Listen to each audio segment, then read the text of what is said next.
Erik Spoelstra hindi nakatutok sa pagbabalik ni Butler sa Heat. Jimmy hindi magugustuhan ang mensahe ni Tyler Herro. At Kevin Knox magkakaroon ng major role sa Warriors lalong-lalo na sa playoff. Ngunit bago ang lahat, kung gusto nyo ng matibay na basketball shoes, New Luka 3, mabibili lamang sa halagang $2,899. I-click lang ang link sa comment section.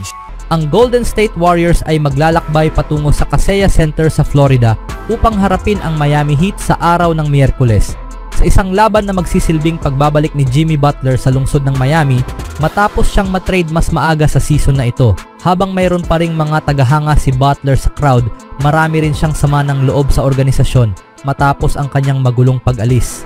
Kamakailan, nagbalik tanaw si Butler sa kanyang panahon kasama ang Heat at malamig na binasura ang dalawang NBA Finals runs na kanyang nagawa kasama si Bam Adebayo.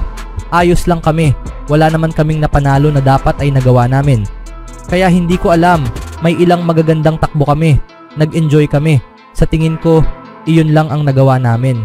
Ayon kay Adebayo, inaasahan niyang magiging isang magandang laro ito na puno ng mataas na intensidad. Magiging isang magandang laro ito, sabi ni Adebayo matapos makapagtala ng 11 puntos noong nitong araw ng Lunes. Pakiramdam ko ay magiging mataas ang intensidad. Magiging isang magandang laro ito para sa parehong koponan. Makikita natin kung sino ang lalabas na may panalo. Nagbigay rin ng pahayag si Butler tungkol sa kanyang pagbabalik upang harapin ang Heat. Subalit tila hindi niya gaanong binigyang halaga ang iba't ibang aspeto nito. Sinabi pa niya na ang kanyang panahon sa koponan ay ayos lang pagdating sa kanilang mga nagawa. Nang tanungin si head coach Erik Spoelstra matapos ang laro tungkol sa inaabangang laban, inamin niyang alam niya ang tungkol dito, ngunit masyado siyang nakatuon sa kasalukuyang skid ng kanilang koponan upang bigyang pansin ito. Gayunpaman, hindi siya nag-atubiling sabihin na naging isang magandang 5 taong pagtakbo ang relasyon ni Butler at ng Heat. Ang pinakamagandang bagay dyan ay sobrang nakatuon kami sa sitwasyon namin ngayon. Kung sasabihin kong hindi ko talaga napansin ang schedule, siguradong iikot ng lahat ang kanilang mga mata. Literal na hindi ko talaga ito natutukan.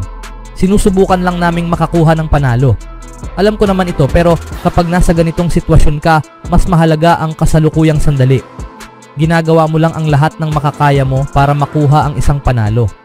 Pero oo, bigyan nyo ako ng konting oras tungkol dyan. Malinaw na maraming emosyon na lalabas dito. Marahil ay hindi ko ipapahayag ang lahat ng iyon at iyon ay patas lang. Ngunit nagkaroon kami ng isang magandang 5 taong pagtakbo. Hindi kami nanalo ng titulo, pero isang koponan lang naman ang nakakakuha niyan bawat taon.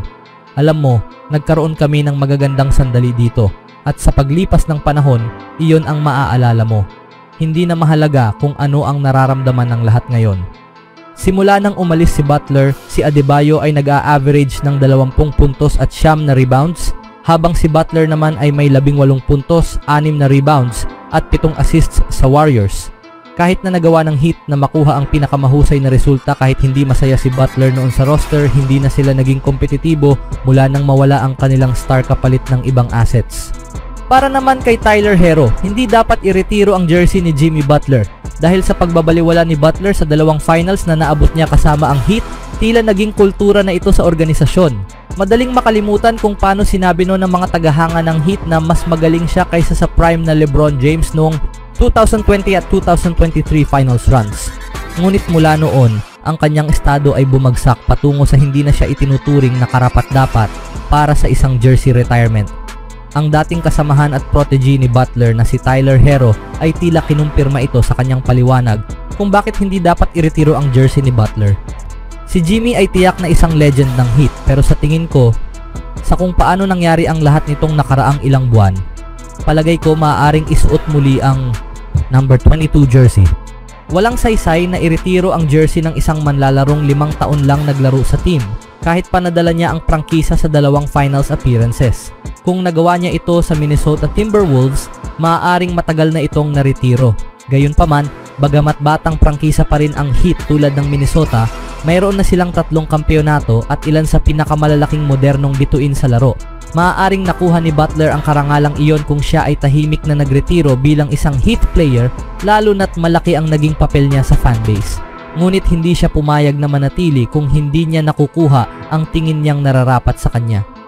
Ngayon, itinuturing siyang dakila ng Warriors fanbase habang ang Heat ay mukhang walang malinaw na direksyon. Anong masasabi niyo mga kaibigan sa sinabi ni Adebayo at Tyler Herro patungkol kay Butler? Sa ibang balita naman, si Kevin Knox ay nakakuha ng kontrata para sa natitirang bahagi ng season kasama ang Golden State Warriors, isang mahalagang tagumpay sa kanyang paglalakbay sa NBA. Ang 25 taong gulang na manlalaro na napili bilang pang-siyam na overall pick noong 2018 from Kentucky ay muling nakahanap ng papel sa kupunan habang hinahangad ng Warriors ang malalim na pagtakbo sa playoffs, isang paglalakbay na may mga pataas at pababa. Sa kabila ng maagang pangako sa kanyang rookie season, hindi umusad ang karera ni Knox sa New York tulad ng inaasahan ng marami. Ang kanyang landas ay nagdala sa kanya mula sa Knicks patungo sa Atlanta Hawks at iba pang mga koponan kasama ang maraming paglagi sa G League. Isang kapansin-pansing 28 game stretch sa G League ang tumulong sa kanya upang mahasa ang kanyang kakayahan na nagbigay daan upang makakuha ng 2 short-term contracts sa Golden State bago makuha ang kasalukuyang deal. Katatagan na makikita sa kanyang pagganap. Sa kanyang 7 laro kasama ang Warriors, si Knox ay nag-a-average ng 4 na puntos at 2 rebounds kada laro. Ang kanyang laro noong Pebrero 25 ang namumukod tangi kung saan nakapagtala siya ng 12 puntos, 5 rebounds, 3 assists, 2 blocks at 1 steal. Ipinapakita ng effort na ito ang kanyang kasipagan at determinasyon kahit na nakaranas siya ng maraming pagsubok sa kanyang karera. Isang bagong simula para kay Knox. Habang sinusubukan ng Warriors na panatilihin ang kanilang momentum patungo sa postseason, ang pag-integrate kay Knox sa koponan ay nagbibigay ng parehong lalim at isang patunay sa halaga ng pagiging matibay sa professional na sports. Ang kanyang paglalakbay na puno ng hamon, mga pagsasaayos at determinasyon ay ngayon handa nang makatulong sa huling bugso ng Golden State patungo sa playoff success. Isang kwento ng pagpupursige. Si Kevin Knox ay walang sawang nagtrabaho upang mapanatili ang kanyang karera sa basketball, nilampasan ang mga pagsubok at paglipat-lipat sa iba't ibang koponan ng may determinasyon. Ang kanyang oras sa G League ay puno ng paglago at matitinding laban na nagsilbing mahalagang hakbang patungo sa mas magagandang oportunidad. Ang kanyang husay ay naging breakthrough.